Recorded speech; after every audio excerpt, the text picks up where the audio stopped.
अमरीकी यूनिवर्सिटीज में सबसे ज्यादा फॉरेन स्टूडेंट्स जो हैं वो चाइनीज हैं, नंबर 2 पे इंडियंस हैं। और इस 20-25 सालों के अंदर वो स्कॉलरशिप पे जो इंडियन स्टूडेंट्स गए हुए थे वो ग्रेजुएट करके उन्होंने नेशनलिटीज भी ले ली और उनको फिर अमरीकी कांग्रेस के अंदर इंटर्नीज के तौर पे भी इंडक्ट करवा लिया, मीडिया में भी करा लिया। नमस्कार दोस्तों, जय हिंद। आप सभी का स्वागत है आपके अपने चैनल आज़ाद भारत लाइव पे। दोस्तों, ये एक रिएक्शन वीडियो है जिसमें पाकिस्तानी पैनलिस्ट ये डिस्कस कर रहे हैं कि किस तरह से इंडिया और इंडियंस ने पिछले 20-25 सालों में मेहनत करके अमेरिका में किन किन जगहों पर कैसे कैसे अपनी पहुंच बनाई है, अपनी पकड़ मजबूत की है, क्योंकि पाकिस्तानी ऐसा कुछ नहीं कर सके, जिसकी वजह से पाकिस्तान की फॉरेन पॉलिसी बहुत कमज़ोर है in comparison to India. So video शुरू करते हैं, देखते हैं कि ऐसा क्यों है और ऐसा क्या है। चलिए शुरू करते हैं वीडियो।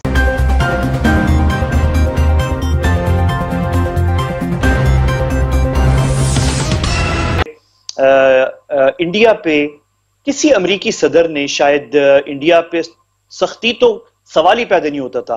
मतलब एक दौर था ट्रम्प के आने से पहले कि आप वाशिंगटन में और अमेरिका में किसी मेन स्ट्रीम मीडिया पे इंडिया की क्रिटिसिज्म में कोई बात नहीं कर सकते थे, सवाल ही पैदा नहीं होता था। नो वे, यानी इम्पॉसिबल है।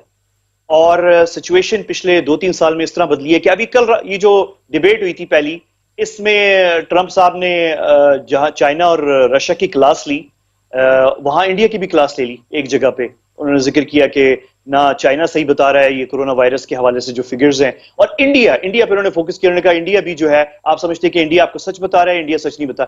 और बहुत सारी एग्जांपल्स हैं, मैं भी बात लंबी हो जाएगी, वो ट्रेड के ऊपर बहुत सी चीजों पे उन्होंने इंडिया की क्लास ली है। लेकिन ये जो आप FATF की बात कर रहे हैं, बहुत सारी मेरे नजदीक जो नजर आ रहा है कि वो इंडिया पे भी ट्रंप एडमिनिस्ट्रेशन ने प्रेशर डाला हुआ है। अभी उनकी शायद उस तरह बड़े पैमाने पे इंडिया की बारी नहीं आई हुई, लेकिन बहुत सारी छोटी छोटी चीजों के ऊपर आप कम से कम रिजवान साहब ये तो देख लेना जहन में, यानी एक चीज तो रखें कि 25 साल में जब से सर्द जंग खत्म हुई थी 91-92 में, हम तो खिड़कियां दरवाजे बंद करके अपने घर में बैठ गए थे और लेग पुलिंग और हुकूमतें गिरा रहे हैं, उठा रहे हैं, बिठा रहे हैं, उन चक्करों में लग गए थे। इंडियंस जो हैं, जो कि क्लोज्ड मार्केट थी, और चाइना भी 91-92 में उन्होंने अपनी खिड़की दरवाजे खोले, कोल्ड वॉर जैसी खत्म हुई, सोवियत यूनियन जैसे, और उन्होंने अमेरिका से ताल्लुकात बहुत बढ़ा दिए। और आपको पता ही है मुझसे ज्यादा बेहतर कि अमेरिका चाइना के अमेरिकी यूनिवर्सिटीज में सबसे ज्यादा फॉरेन स्टूडेंट्स जो हैं वो चाइनीज हैं, नंबर 2 पे इंडियंस हैं। और इस 20-25 सालों के अंदर वो स्कॉलरशिप पे जो इंडियन स्टूडेंट्स गए हुए थे वो ग्रेजुएट करके उन्होंने नेशनलिटीज भी ले ली और उनको फिर अमरीकी कांग्रेस के अंदर इंटर्नीज के तौर पे भी इंडक्ट करवा लिया, मीडिया में भी करा लिया।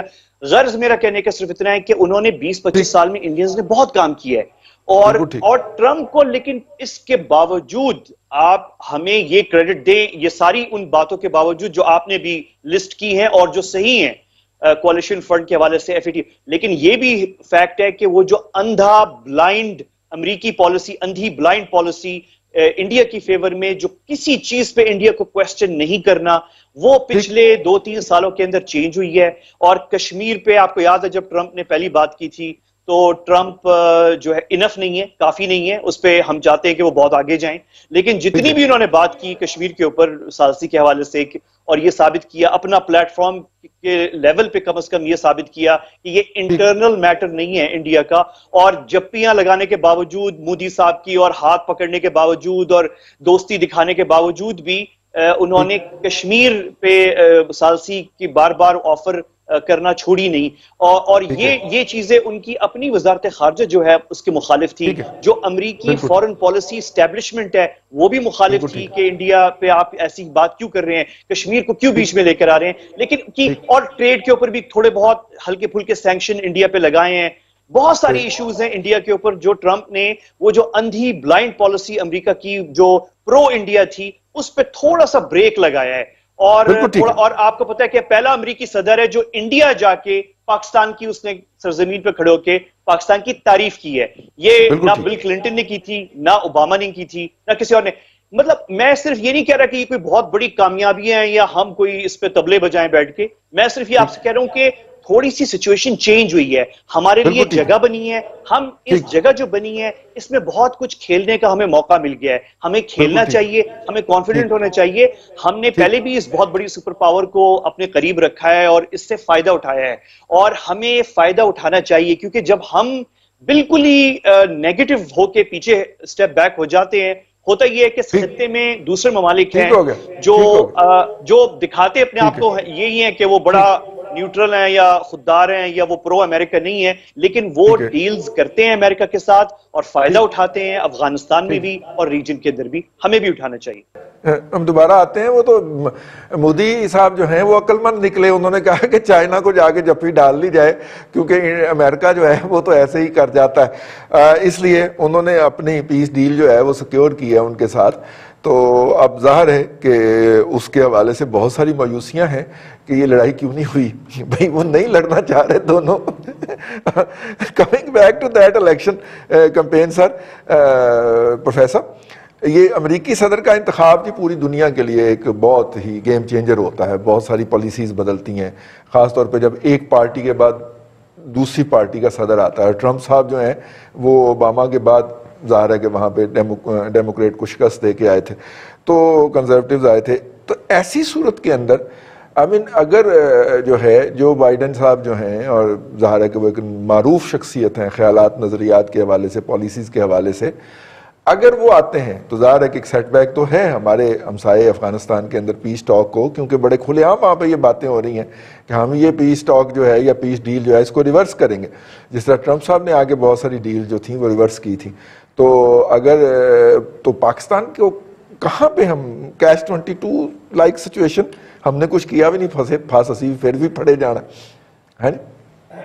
رجی صاحب بات یہ ہے کہ پہلے آپ اس بات پہ اتفاق کر لیجئے جس سے کوئی بھی انکار نہیں کر سکتا کہ امریکہ کسی سے بھی تعلقات بنائے اس کی ایک اسیسمنٹ ہوتی ہے, پھر اس کی میئرنگ ہوتی ہے, پھر اس کی مانیٹرنگ ہوتی ہے. صحیح. وہ اور دوسری بات یہ ذہن میں رکھیے کہ افغانستان میں جو ٹرمپ کر رہا ہے یا جو اس کی مہربانی گنوائی گئی ہے, with the passage of time یہی بنتی تھی, اس کا آلٹرنیٹیو نہیں بنتا تھا. تیسری بات یہ ہے کہ اچھا ہوا ٹرمپ کھڑا ہوا نارتھ کوریا اور ساؤتھ کوریا کے درمیان, اس نے کوشش کی, but on the other hand Israel میں اس نے کیا کیا, فلسطین کے ساتھ کیا کیا, اور اس کی گیم کیا کھل کر کے آئی, یہ بھی قابل غور ہے. اور ایک چوتھی بات بھی قابل غور ہے کہ ریپبلکن اتنے ڈیموکریٹ واقعی نہیں ہے, اور ڈیموکریسی ان ملکوں میں چاہتے بھی نہیں ہے اتنی جہاں ان کی دوستیاں ہوتی ہیں جتنی ڈیموکریٹ چاہتے ہیں, جتنی اس کی اپوزٹ پارٹی چاہتی ہے, جو اوباما کی یا کلنٹن کی تھی یا جو بائیڈن کی ہے. تو ان سب چیزوں کو مد نظر رکھنا چاہیے. ایک چیز جو اور کہی جاتی ہے کہ اوباما نے مسلمانوں کا بڑا نقصان کیا, ذرا تھوڑا سا اگر غور کریں کیا ہوگا, اس میں کوئی شک نہیں, امریکن مسلمانوں کا نقصان نہیں کریں گے تو اور کس کا کریں گے.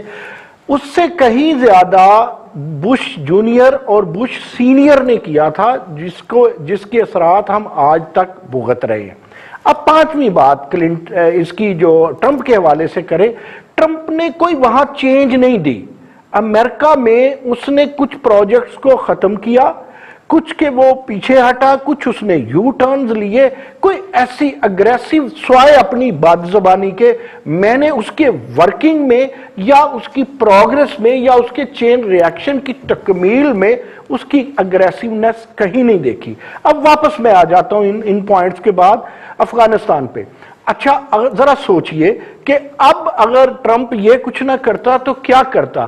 اب افغانستان کی صورتحال کچھ ایسی ہے کہ لوگ بھی تھک گئے ہیں, ریزلٹ بھی کوئی نہیں آتے, اور یہ بھی دیکھنا پڑے گا کہ آپ کے خطے میں جب آپ انڈیا کی بات کرتے ہیں تو چائنا کو نہ بھولیں, جب چائنا کی بات کرتے ہیں تو پھر افغانستان کو نہ بھولیں, جب افغانستان کی بات کرتے ہیں تو پاکستان کو مد نظر رکھنا پڑتا ہے. دیکھیں وہ کسی طرح بھی کوئی ٹرمپ ہو, کوئی کلنٹن ہو, کوئی بش ہو یا کوئی جو بائیڈن ہو, وہ کوئی پاکستان سے سنسیئر نہیں ہے. وہ اپنی اکنامک سے, اپنے مفادات سے, اپنے تنتنے کی بحالی, اپنی ترقی کے لیے فنکشنل ہو سکتا ہے. انڈیا کا معاملہ یہ ہے کہ انڈیا ہمارا دشمنی نہیں ہے. ذرا اس سے ہٹ کر بھی سوچ لینا چاہیے کبھی کبھی. دشمنی تو سوچی سچائی بات ہے, انڈیا ایک بہت بڑی اکانومی ہے. انڈیا کو امریکہ استعمال وہ ہو یا نہ ہو, دیکھیں इंडिया में एक डेमोक्रेटिक लीडरशिप है, वो भी समझ जाते हैं, वो वहां का नरसिम्हा राव या वहां का मनमोहन सिंह हो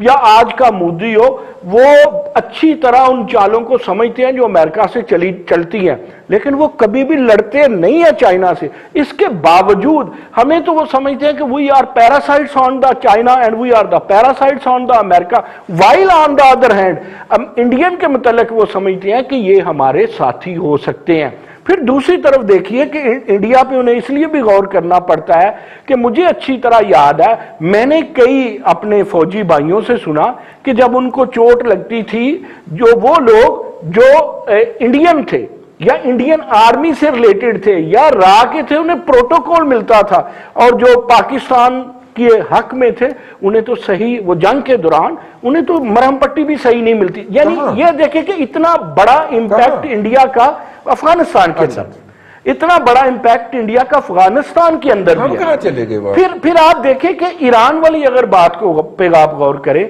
तो ईरान का तल्लक अगर आपके पाकिस्तान से रहा है तो वो बिगाड़ता इंडिया से भी नहीं था। हम क्या ऐसा नहीं हो सकता रजी कि कभी अमेरिका के मुतल्लक इंडिपेंडेंटली सोचे, ना कंपेयर करें इंडिया के साथ, हमारी अपनी भी एक अहमियत है। देखिए हम जोहरी तवानाई भी। एक आखिरी बात, मुझे पता है मैं टाइम ज्यादा नहीं ले रहा, पहले आपने ज्यादा टाइम दे दिया, कि अमेरिका को नजर आ रहा है अफगानिस्तान के हवाले से कि जहां अड़ोस पड़ोस 4 जोहरी तवानाई के ममालिक हैं, तो उसको अपने अंदाज में सोचना है।